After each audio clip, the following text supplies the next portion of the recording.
Akihabara à Tokyo pour le lancement de la PS Vita. Alors au Japon, non, les consoles ne se lancent pas à minuit, elles se lancent le matin à 7h, 7h30, 8h, c'est un petit peu tôt. Donc les gens ont fait la queue toute la nuit ou bien le matin avec des sacs de couchage et tout, parce qu'on est en décembre, il fait super froid. Et donc derrière moi, vous pouvez voir, il y a Softmap qui est un des plus grands magasins, mais c'est pas là qu'il y avait le plus de queue, c'était à Yodobashi. Donc on va aller voir les images tout de suite. Présentée lors de l'E3 2011, jouable au Tokyo Game Show, la PS Vita, la nouvelle console de Sony, a été mise en vente le 17 décembre au Japon. Contrairement à la 3DS, peu de personnes avaient fait la queue la veille au soir et la grande majorité des gens étaient arrivés tôt le matin. On notera surtout qu'à part Yodobashi Camera, le plus gros magasin d'électronique d'Akihabara, les autres magasins étaient plutôt déserts. D'autre part, le lancement officiel en grande pompe en présence de Kaz et Hirai s'est tenu dans le magasin de la chaîne Tsutaya à Shibuya, aux alentours de 6h du matin, où seule une soixantaine de fans étaient présents et où les journalistes avaient été triés sur le volet.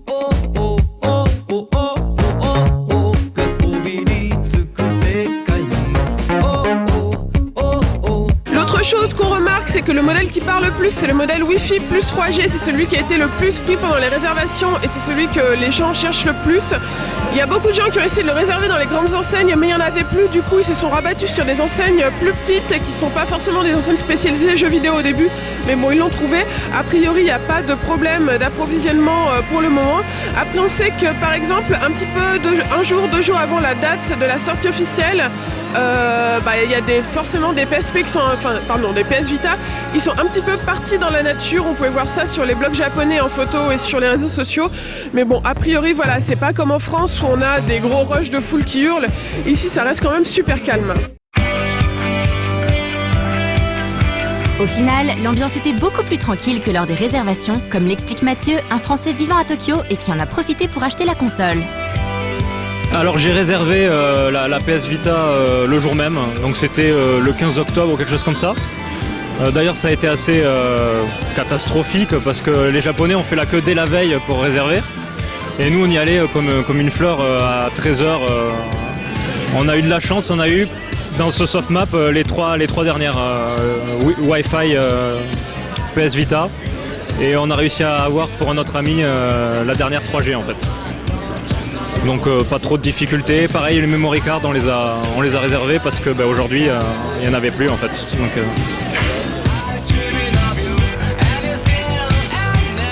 Assez peu de jeux étaient disponibles à la sortie.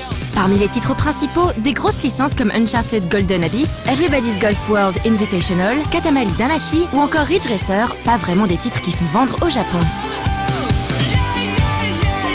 Oui, là, ça s'est ouvert, on a fait la queue tranquillement et chacun a eu sa console, il n'y a pas eu de problème.